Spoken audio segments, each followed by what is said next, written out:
européen France est une association de citoyens européens, français ou vivant en France, qui ont envie de s'engager pour l'Europe, de comprendre mieux ce qui se passe au niveau européen et national, d'échanger avec d'autres. Donc c'est un lieu de rencontre et de débat sur l'Europe qui veut être convivial mais aussi un peu rigoureux, donc apporter des éléments précis pour mieux comprendre l'Europe.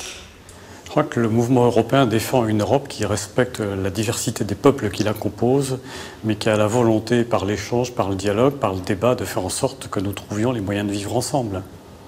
Que nous devons mettre la culture comme la réalisation de notre utopie européenne. Je me bats pour que les élus, pour que les responsables de nos différents États parlent vrai, parlent simple sur l'Europe. C'est ce qu'il faut obtenir.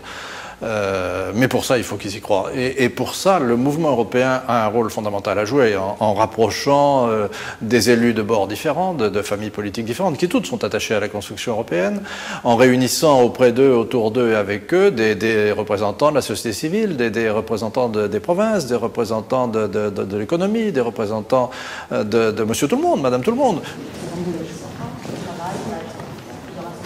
Le mouvement européen a joué avec d'autres un rôle considérable dans l'évolution des mentalités. Quelques années après la guerre, dire on va tourner la page de la revanche, de la vengeance, alors que beaucoup de personnes avaient perdu un membre de leur famille ou avaient souffert personnellement, c'était pas évident. Donc il a fallu préparer les esprits, les mentalités, et puis petit à petit accompagner les différentes étapes. La signature des traités de Rome à vocation économique, l'arrivée de nouveaux membres au fur et à mesure des décennies, le fait qu'on ait fait une monnaie commune, toutes ces étapes ont été accompagnées par le mouvement européen. Je m'intéresse au sujet européen. Et c'est vrai que j'ai peu de connaissances, donc c'est une occasion intéressante de revoir et puis de comprendre un peu comment a démarré l'Europe. Oui, nous avons beaucoup de programmes qui visent des publics différents. Par exemple, l'Europe à l'école, qui consiste pour des jeunes Européens, des jeunes de notre mouvement, à aller parler d'Europe à des enfants ou à des adolescents. Nous faisons aussi des expositions. Nous allons en faire une sur l'abolition de la peine de mort comme valeur européenne. Nous allons en faire une sur les mérites et peut-être aussi les carences de l'euro, car notre objectif n'est pas de dire que tout est rose et tout va bien, mais d'essayer de donner à comprendre les contraintes dans lesquelles s'épanouit le projet européen et donc de donner aux citoyens des clés pour mieux comprendre ces enjeux et peut-être passer d'une critique parfois un peu sous forme de slogan à une approche plus constructive. Ça fait plusieurs années où pour les journées du patrimoine, je vais visiter un peu tous les endroits où on n'a pas accès d'habitude. Puis c'est des côtés un peu méconnus sur pas mal de points. Ça reste assez énigmatique pour on va dire pour le citoyen de base. Sans connaître les bases, on ne peut pas construire quelque chose de solide. Donc c'est important, je pense. C'est comme on est les futurs acteurs. Pour intéresser les jeunes à l'Europe, on ne peut plus utiliser les mêmes arguments que par le passé. La paix, c'est quelque chose qui leur paraît complètement acquis. Donc il faut être assez concret, leur expliquer l'euro dans la poche, la réalisation dans leur village grâce aux fonds européens. Mais en général, il y a quand même un intérêt pour l'autre, ce qu'il fait. Donc il y a quand même un intérêt pour les questions européennes. Et vous gagnez ça, c'est ça ?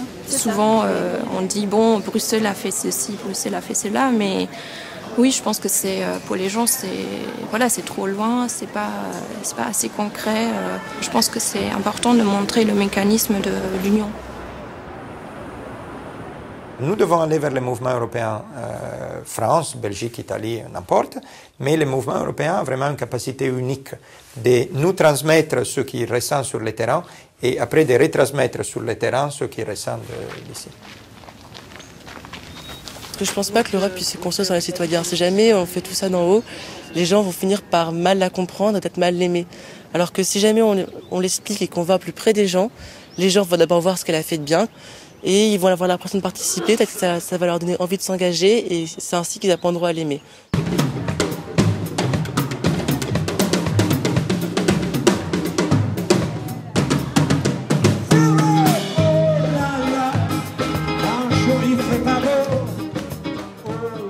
Pour que la démocratie soit vivante, il faut que les citoyens se sentent impliqués dans la construction européenne. Donc c'est la raison pour laquelle il nous paraît très très important d'aller au-devant des populations. Vous pouvez gagner des livres, donc n'hésitez pas à le remplir, à nous le laisser avant de ressortir. Il y aura un tirage au sort. Et vous avez des stands des pays, donc vous pouvez demander un petit coup de main au pays si vous... C'est bien de voir des gens motivés qui croient à quelque chose et qui veulent le faire marcher, qui veulent le construire. Et encore, c'est beaucoup mieux d'être une multitude de gens qu'être toute seule chez soi. Je tiens à dire quand même que notre boss est irlandaise et que notre assistante de direction est polonaise et que je suis très fier de travailler avec d'autres personnes que des Français. En fait, je suis polonaise, ça fait 2 ans que je suis en France. Je suis venue ici pour faire mes études en tant qu'étudiante Erasmus. Et là, ça fait 3 semaines que je travaille pour le mouvement européen et je suis une européenne convaincue. Je cherchais parce que ça, je trouvais 2 réponses bonnes, mais en fait, c'était l'inverse. C'est fini?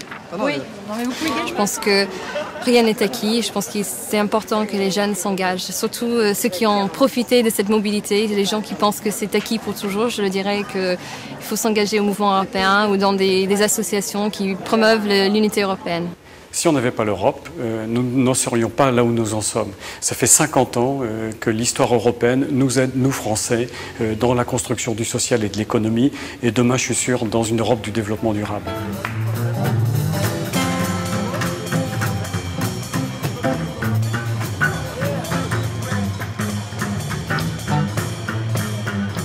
Le grand défi aujourd'hui pour l'Europe, c'est de penser son avenir, de penser quel est le projet qu'elle a envie de se donner dans le monde, dans ce qu'est une économie globalisée, qui est un nouveau contexte, et de savoir comment les Européens peuvent être plus solidaires et définir des chantiers sur lesquels ils vont travailler ensemble. C'est un bilan très globalement positif que celui de la construction de l'Europe. Il y a beaucoup de choses excellentes qui ont été faites. Moi, je souhaiterais une Europe qui soit plus unie, parce que si on a une monnaie commune et pas de gouvernement et pas de solidarité suffisante, effectivement, les gens qui reprochent à tort à l'Europe souvent ce qui dépend de la France, il faut les convaincre, c'est-à-dire les convaincre en prenant en compte ce que leurs critiques peuvent avoir de fondé. Est-ce que l'Europe n'est pas assez sociale? Est-ce que l'Europe n'est pas assez unie? Est-ce qu'elle ne pèse pas assez dans le concert international? Tout ceci est exact. Oui, je pense qu'il y a un intérêt à former une puissance qui soit au regard de la Chine, ou des autres puissances mondiales, qui ait du poids. Parce que la France seule, on ne pourra pas faire grand-chose. C'est vrai que ça a des gros avantages pour avoir un poids économique certain sur le monde, mais est-ce qu'il n'y a pas un alourdissement de la procédure? Si on arrive à trouver des accords à 27, ils sont des accords beaucoup plus puissants. À 27, on a beaucoup plus d'idées. Est-ce que c'est plus difficile? Bien sûr. Bien sûr. Même décider où aller manger une pizza est plus difficile à 27 qu'à 15. Ça, c'est clair. Mais il faut essayer de le faire. L'Europe est la seule aventure qui soit vraiment exaltante pour notre génération. Et moi, j'aurais envie que l'Europe, qui n'est pas parfaite, mais qui a atteint un certain degré de démocratie, un certain degré d'égalité entre les sexes, une certaine prospérité, que cette Europe-là puisse vraiment faire entendre sa voix dans le monde de demain.